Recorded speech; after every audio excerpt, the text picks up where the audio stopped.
Alright, good evening. My name is Jay Elward, handmade angler. I'm here to tie an Caddis, which is an emerging Caddis imitation. It works pretty well in the Deerfield River, and it's a fairly simple tie.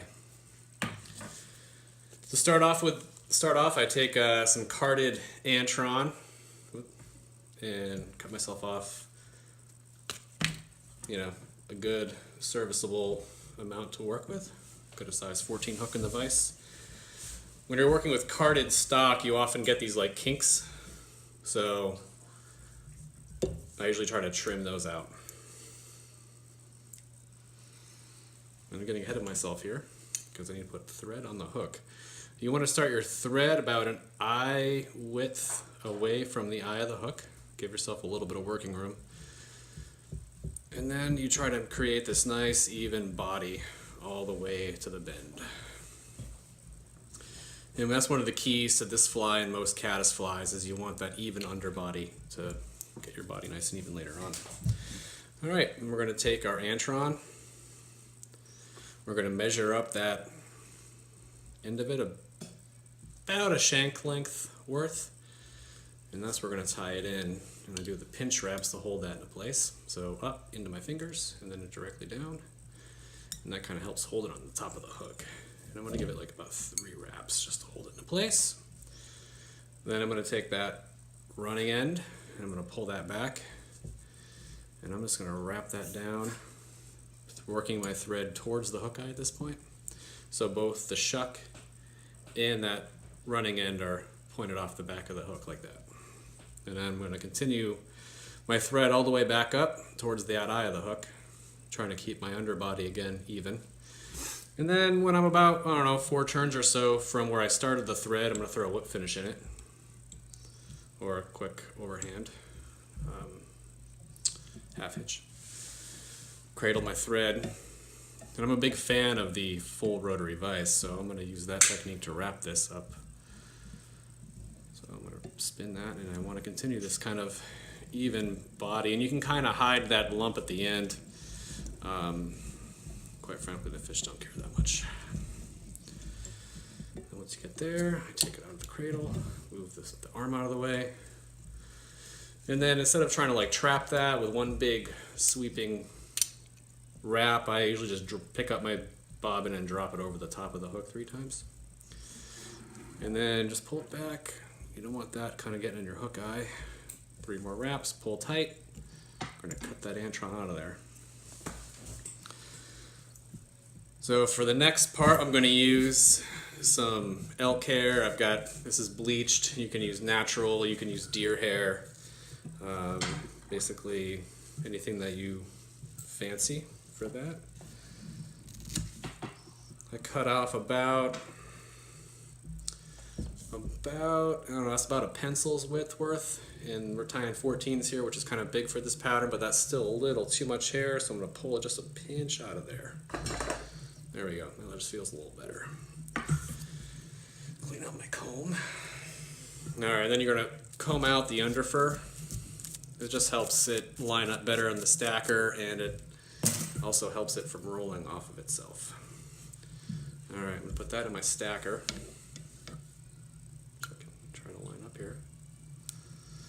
Tips first. And then I'm kind of an aggressive stacker user, so what I do is I kind of cap the top with my fingertip just like that. A few firm whacks on the table, and then when I open this up, I want to have those tips pointed back towards the fly, or back towards the bend of the hook. Kind of pinch those out. From the eye of the hook, I measure shank length, and then I move that back just a little bit to where my thread was left, and I take one real loose wrap and I kind of put a little bit of pressure on there, and I'm putting a fair amount of pinch on these fibers as well to hold them in place. Another one a little tighter, and I'll get down on those, and I'll move this left hand up, and I'll grab all that stuff from underneath, and I'll really put some pressure to it. Now if you're using a small diameter thread, you can cut right through these fibers, so you just want to check your tension. So then I come in and I pull all that excess hair back towards the bend of the hook, and I come in, and I'm going to build myself a little mound here underneath those hairs. You know, kind of whatever feels good. I'm going to pull those back forward, kind of see what I got here for a wing, separate those out, come back here, and then I'm going to give this a few more reps just to kind of crank it down. Here we go. That's good there. Bring that thread back in front of that wing, grab your whip finisher, and give it 3 to 5 wraps on the whip finisher. 1, 2, and we're going to just pause there at 2. Come back in.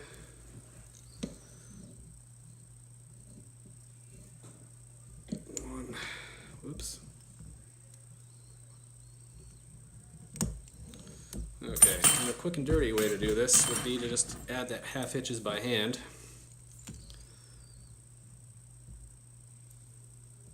One, 2, 3. And then I'll use this piece of the bodkin here, support that hook eye, and just make sure those knots are tight. Come with my scissors, just push it through the thread. Don't want to slice anything by accident. And then I take all these butts of this hair stack, do what I can to separate it from the wing. We can come in and neaten this up a little bit in a second. I'm going to hold all those forward over the hook eye.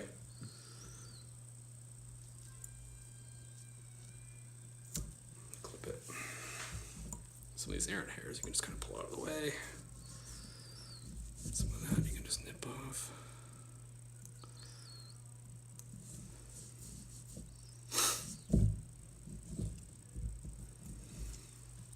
Little head cement there.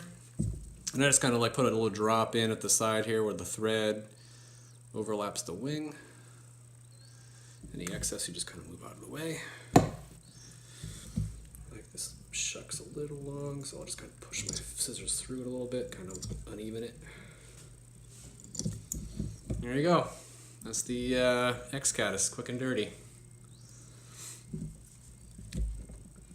Now a variation on this fly is you can make it a egg-laying female by removing that shuck, adding a little bit of green dubbing at the back there as like for the egg sac, and then you can make it real pretty like by adding a couple rubber legs. Thanks for your time. I hope you enjoy the video and hope you slay your next fish on the Caddis.